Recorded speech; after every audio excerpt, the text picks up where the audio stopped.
Finally, yeah. Hello, guys, and welcome back to EGL12 here at Sheffield. I'm joined by TCM's MarkyB. How are you doing?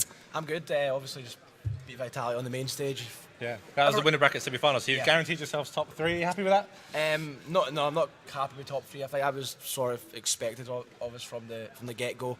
We aimed to win the event, so I'm obviously really happy about the win, but got to continue to soldier through and hopefully. Now, you played Rain only 2 weeks ago at I-Series. You lost like first game of the day on day 2. And then fought your way back through the losers bracket to then beat them in the losers bracket final. How do you rate Rain? How do you rate your chances against them? Do you think it's going to be a tough match, or is it going to be? The way I see Rain is they're a really good team. They're a really good team. They're not individuals. Yeah. They're not. They're all really good individuals, but they're not. They play as a team. That's their main sort of. And you got to notice that Juicy Bra's always flanking, always going on your home flags. So that's going to be something we're going to have to look out for. But yeah, they're a really good team. Obviously, they surprised us. We went into that game in the winners bracket I-Series just sort of expecting to win. I suppose maybe we took them a bit too lightly. Yeah. We could have probably won the series 3-0. We won the first map, and then they ninja defused to win the second map, and then we won the third map. So it would have been a 3-0 in the winners bracket, but we kind of we really did choke. But they're a great team nonetheless. They stayed composed. They came back and beat us in the end. So they're a really good team. I'm expecting a really good match out of them. What is it like? Because obviously they're a bit of like an unknown quantity at I-Series, and they're proving again at this event, having taken out Epsilon in the winners bracket. Is there something about their play style that's different? Is it something unique? Like say, like UC Braz always flanking. Are they a unique play style? Yeah, I suppose. I mean, it's hard. In Domination, there's so many different teams with different play styles. Some teams will play with a holding AR that just sits back and picks off shots on the lanes. Some teams will play with 4 SMGs. Some teams will play with 2 ARs. Is it like a case of like rock, paper, scissors then? There's certain stuff that works against others? Yeah, some teams just counter each other on Domination. That's what you mainly see, and it's all about playing the most consistent way. Yeah. And I think that's the way you have to go ahead and win. Talking about game types, is there a particular game type you're strong at? Is there a particular map you're strong at? I've heard, people always talk about your I think it's Freight Blitz. Well, yeah, our Freight Blitz is one of our favourite maps. Yeah. I just think it's such a simple map. It's like there's not really any. It's hard to sneak cap on it. If you sneak cap, you give up map control, and then they can punish you by getting several caps. So getting one cap to sneak might then end up returning with you losing several flags. Yeah. And I don't think a lot of people understand that. But anyway, Blitz in general we were really good at. We've not lost one since I-Series. So we won every Blitz at I-Series. We've won every Blitz here. Yeah. We just know as soon as we go to that game 3 that if we play to our potential on that game mode, that it's basically a guaranteed win for us. I think we're really confident in that game mode because we're just basically got 4 players that can slay in every lane. Yeah. And I think going against anyone, we can continue to do that. You had time out in America at the Envy House. Did your time there change your Blitz gameplay at all, or your gameplay in general? It wasn't actually at the Envy House that our Blitz gameplay changed. We sort of weren't too great at Blitz just slightly before I-Series, and we were just trying different things out. And then the strategy that we sort of use now, it just clicked with us, and we've been successful since then. Wow. And but we're like one of these teams that's very versatile. Like all of us can put an AR, all of us can sub. All 4 of our players are very versatile, so we can chop and change what we're doing on Blitz constantly. And I think that's the way we continue to stay ahead in that game mode. Yeah. You've been battling out with Epsilon. I mean, at the start, it was almost undisputed that you were the best team in Europe. And then it's since then, Epsilon has been toing and froing. Yeah. How do you see that rivalry playing out over the course of this event and the rest of the season? Well, obviously, it's a great rivalry. It's great for the it's great storyline, such for the spectators and whatnot. Who's going to win? Epsilon are sort of favourites now because of their recent I-Series success. They've also dropped to the losers bracket now, but I'm fully expecting them to storm back and potentially play us again. Hopefully, if we win the winners bracket final, play us in the final maybe. We'll just have to wait and see what happens. But I expect them to rebound. They're all experienced players that can really turn up when it's needed. It's usually between yourself and them for first and second seed. Obviously, you won the EU regionals, which gives you that little edge. But they put number 1. They put Epsilon as number 1 on recent form. Do you think that's justified?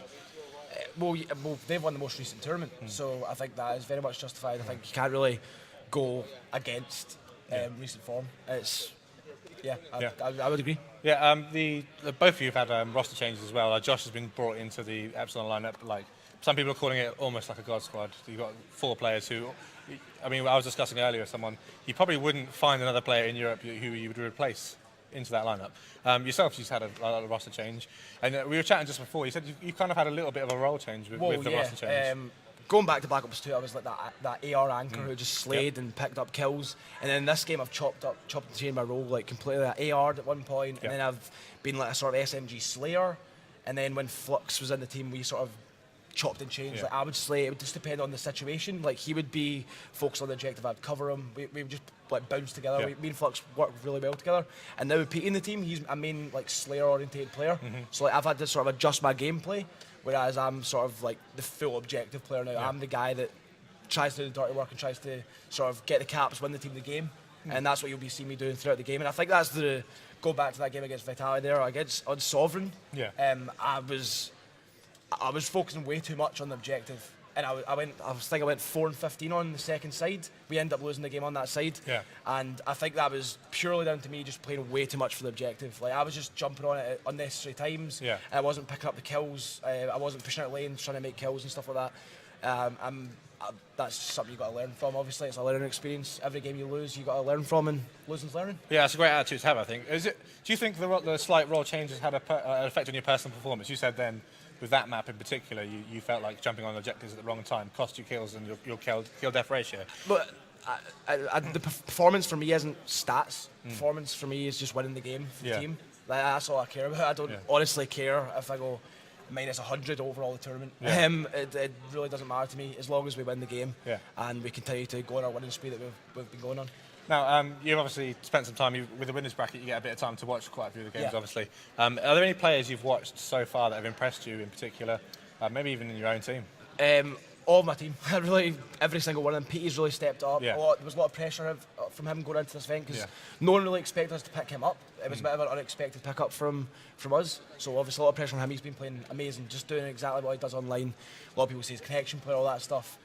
Amazing. Moose, Gunchi, all amazing players. Been playing terrific. But now going on to other players. Forget my own team. Just stop talking about them. Today in particular, Watson. I seen him. Tommy mentioned it before. Watson was playing insane.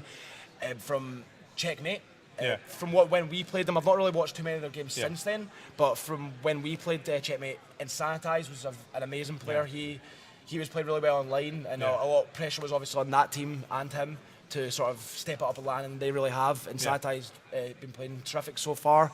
Trying to think what other teams. Vitality, just all of them. they're risking really. As an amazing player, and I think he was a great pickup for Vitality. So moving back to Checkmate, you've already played them. Some people are saying them as like the surprise of the competition so far. They kind of come in with a reputation of just destroying everyone online. What do you think of their gameplay so far? You said you haven't had that much chance to watch it, but you played against them. Like, I was chatting to I think it was Hadzi earlier, and he said it was really like they think they're quite unorthodox. Well, honestly, I didn't really see that from when we played them. They were really strong on strike zone. They played it kind of like us, really, on strike zone, just constant aggression. And that worked for them. It was a really close match. I think we won by like 5 points on strike zone. It was a really good game. It was like backs against the wall from us on one side, and then we went forward and destroyed them on the other side. They're a really good team. They're really aggressive. That's what I've really noticed about them. They're a really aggressive team, constantly putting you on the back foot. That's their main aim.